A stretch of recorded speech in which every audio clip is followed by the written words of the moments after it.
A comme auteurice de l'écrit. Le droit d'auteur expliqué aux autrices et auteurs de l'écrit, présenté par la SCAM. D comme déclaration, par Isabelle Jarry. Si vous êtes une autrice ou un auteur de l'écrit comme moi, vous vous demandez peut-être pourquoi adhérer à la SCAM. Certes, vous touchez déjà des droits d'auteur de la part de votre éditeur. Mais ce que vous ignorez peut-être, c'est que vous pouvez prétendre à d'autres droits, entre autres les droits de gestion collective perçus par les organismes comme la SCAM. On vous explique.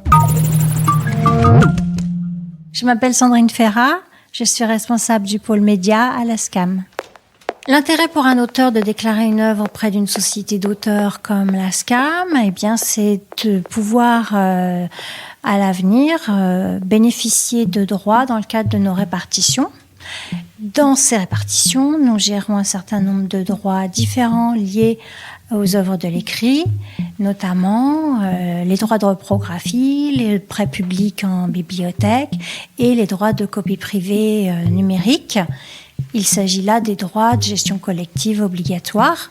Il y a également d'autres droits liés aux œuvres de l'écrit, plus précisément liés à l'écrivain ou l'écrivaine, lorsque cette personne va participer, par exemple, à des émissions de radio dans le cadre d'entretiens dans certaines émissions de radio ou de podcast. Vous pourrez retrouver le détail de ces droits dans l'épisode D comme droit d'auteur et E comme entretien. Ce qu'il faut comprendre, c'est que pour percevoir vos droits, il vous faut déclarer votre œuvre. Et pour cela, vous devez d'abord adhérer à une société de gestion collective comme la SCAM. C'est une formalité simple qu'on peut désormais réaliser en ligne. Pour déclarer une œuvre, c'est-à-dire nous apporter une œuvre en gestion afin de nous habiliter à récupérer ses droits d'auteur, l'auteur doit passer préalablement par une préadhésion en ligne ou par voie postale s'il préfère. Donc l'adhésion est le premier geste à accomplir ou la première formalité à remplir pour ensuite déclarer une œuvre à la SCAM. Lorsque vous adhérez, vous devez choisir un collège. Il y en a plusieurs à la SCAM. Si vous êtes écrivain, ce sera a priori celui de l'écrit. Mais si un jour vous faites davantage de radio ou de podcast, ou si vous passez à l'écriture de documentaires, vous pourrez avoir envie de changer de collège et rejoindre celui de l'audiovisuel ou du sonore ou du journalisme. Il y a de nombreuses passerelles entre les collèges et on peut facilement demander un changement. La SCAM représente 52 000 auteurs et autrices, tous collèges confondus, dont plus de 12 000 auteurs de l'écrit à qui nous répartissons des droits chaque année. Une fois que vous avez adhéré, il vous reste à déclarer votre œuvre. Pour déclarer une œuvre de l'écrit, il faut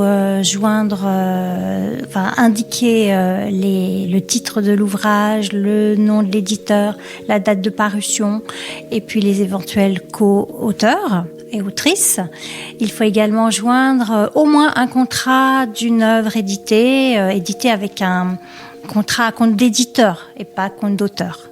Il faut faire une déclaration par ouvrage, par œuvre. S'il y a plusieurs œuvres à déclarer, alors on peut faire soit une liste d'œuvres, soit plusieurs bulletins de déclaration.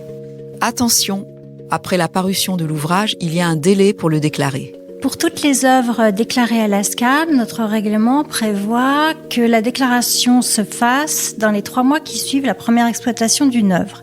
Donc quand on est dans le répertoire de l'écrit, logiquement, un livre doit être déclaré auprès de nos services dans les 3 mois après sa publication. Ça, c'est réglementaire. Et dans les faits, on assouplit cette règle de forclusion pour permettre à l'auteur de bénéficier d'un peu plus de droits, c'est-à-dire que l'on remonte généralement à 1 année au moins en rétroactivité pour lui payer ses droits. Et pas de panique si vous n'avez pas déclaré vos ouvrages parus. Si un auteur découvre tardivement l'existence de la SCAM, ou si tout simplement il était membre de la SCAM et qu'il avait oublié de déclarer ses œuvres de l'écrit, alors on l'incite vivement à le faire pour mettre à jour la liste de ses œuvres créées et à porter en gestion. Et dans ce cas, ces œuvres-là bénéficieront des futurs droits que nous répartirons dans le cadre de nos prochaines répartitions.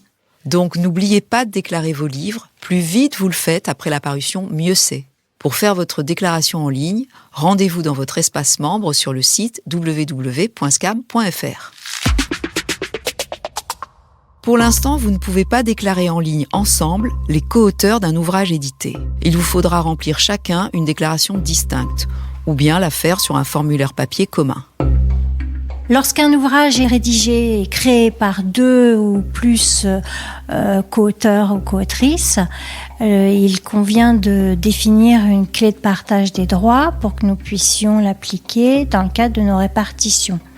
J'entends par là préciser les pourcentages convenus entre les différents créateurs sur le contrat et sur la déclaration faite à la SCAM pour que nous puissions partager les droits perçus à l'attention des ayants droit.